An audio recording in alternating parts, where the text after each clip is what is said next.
दो न्याय अगर तो आधा दो, दो न्याय अगर तो आधा दो, पर इसमें भी यदि बाधा हो तो दे दो केवल 5 गांव। रखो अपनी धरती तमाम, हम वही खुशी से खाएंगे। परिजन पर आसी न उठाएंगे। दुर्योधन वह भी दे न सका, आशीष समाज की ले न सका। उल्टे हरि को बांधने चला, जो था असाध्य साधने चला। जब नाश मनुज पर छाता है, पहले विवेक मर जाता है।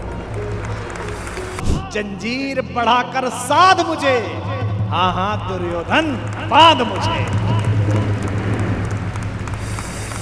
कृष्ण ऐसे ही हैं जो अपनी समीक्षा का अवसर देते हैं। हस्तिनापुर के दरबार में खड़े हुए कृष्ण, जिनकी भगवत्ता के विषय में स्वयं जानते हैं द्रोणाचार्य, स्वयं जानते हैं पितामह भीष्म, स्वयं जानते हैं धृतराष्ट्र, उसके बाद भी वो भ्रम पैदा करते हैं कि मुझसे युद्ध किया जा सकता है, मुझे बांध सकता है। क्योंकि दुर्योधन को वह दुर्बुद्धि का संकेत देने की क्रिया भी भगवान की है।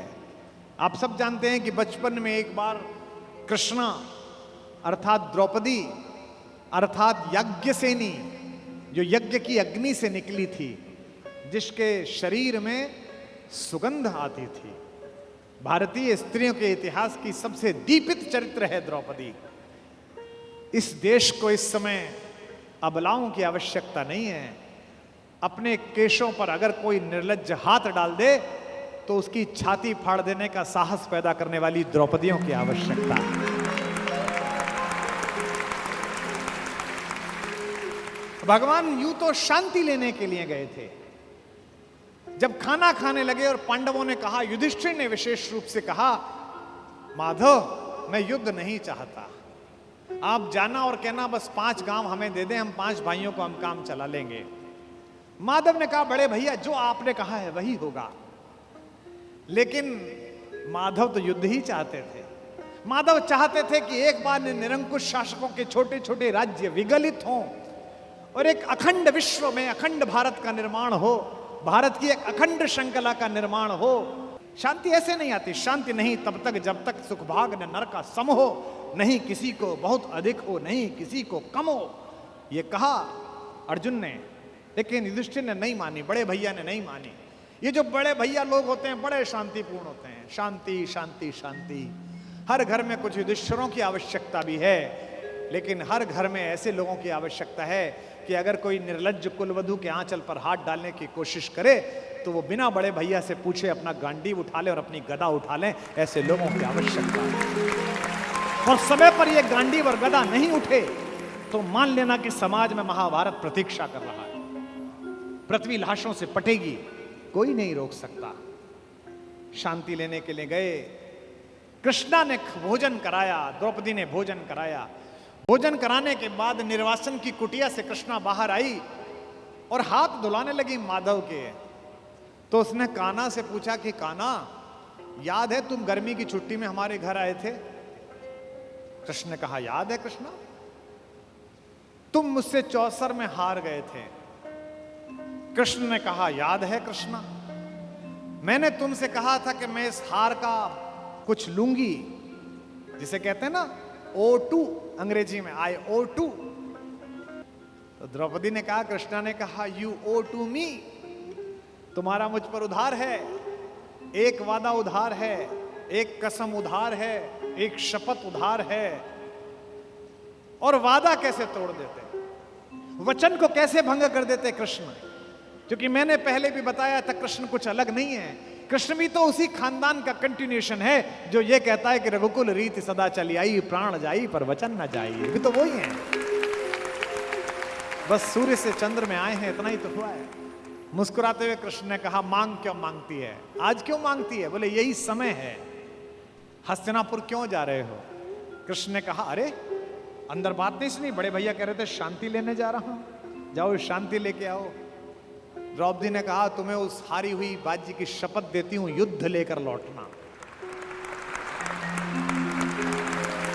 यह तो कृष्ण को पता ही था कि युद्ध मिलेगा, लेकिन शठ को, मूढ़ को, दुष्ट को अंतिम समय तक समझाना आवश्यक है, ताकि विश्व भर को, समाज को संदेश जा सके कि ये तो पिटने का ही अधिकारी था।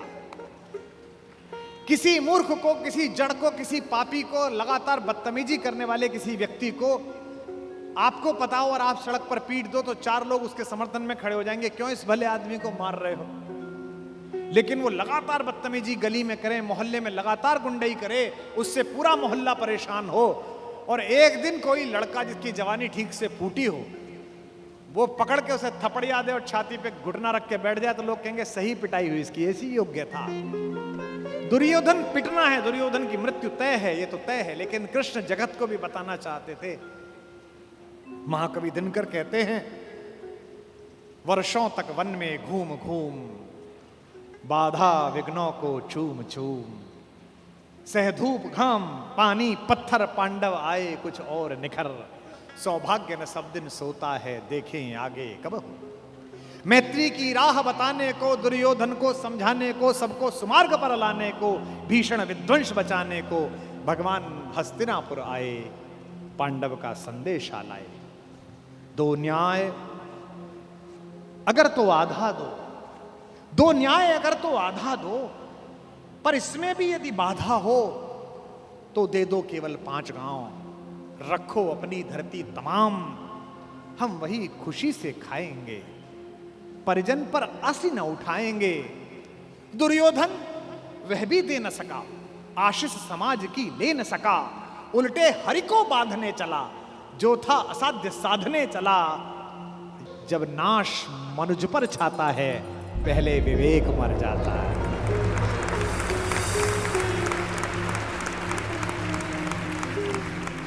जब नाश मनुज पर छाता है, पहले विवेक मर जाता है। हरि ने भीषण हुंकार किया, अपना स्वरूप विस्तार किया, डगमग डगमग दिग्गज बोले, भगवान कुपित होकर बोले, जंजीर बढ़ाकर साध मुझे, हाँ हाँ दुर्योधन बांध मुझे। यह देख गगन मुझ में लय है, यह देख पवन मुझ में लय है, मुझ में विलीन झंकार सकल, मुझ में लय है संसार सकल।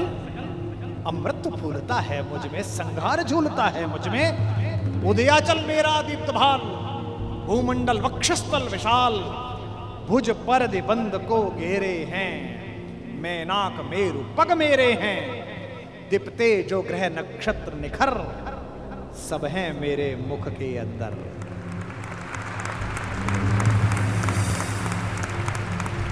दृग हो तो दृश्य कांड देख, मुझ में सारा ब्रह्मांड,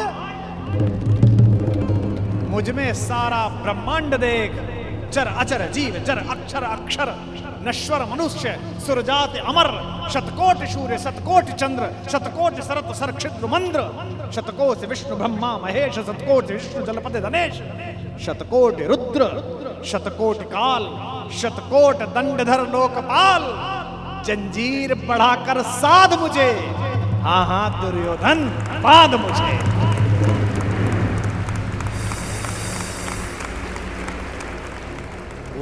लोक अतल पाताल देख, गत और अनागत काल देख, यह देख जगत का आदि सृजन, यह देख महाभारत का रण, मृतकों से पटी हुई भू है, पहचान कहां इसमें तू है। अंबर में कुंतल चाल देख, पद के नीचे पाताल देख, मुट्ठी में तीनों काल देख, मेरा स्वरूप विकराल देख। सब जन्म मुझी से पाते हैं, सब लौट मुझी में आते हैं, जिह्वा से कड़ती ज्वाल देख, सांसों से पाता जन्म पवन, पड़ जाती मेरी दृष्टि जिधर, हंसने लगती है सृष्टि उधर, मैं जभी मूंदता हूं लोचन, छा जाता चारों ओर मरण। सवाल देखना, बांधने मुझे तो आया है, जंजीर बड़ी क्या लाया है। यदि मुझे बांधना चाहे मन,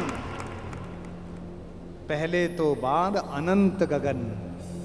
और ये दो पंक्ति भगवान का भरत वाक्य, सूने को साध न सकता है, वह मुझे बांध कब सकता है। यह जो उद्घोष है, कहां बंधा कन्हैया, ये कौन कह रहा है इतना बड़ा दृश्य दिखाकर, जिसमें पिता में भीष्म जैसा ज्ञानी भी मूर्छित हो गया। केवल एक बचा देखने वाला, केवल एक ने देखा। किसने? विदुर ने। धृतराष्ट्र तो मन की आंखों से महसूस कर रहे होंगे, पर विदुर ने वो साक्षात दृश्य देखा जिसके घर का साग खाकर गए थे।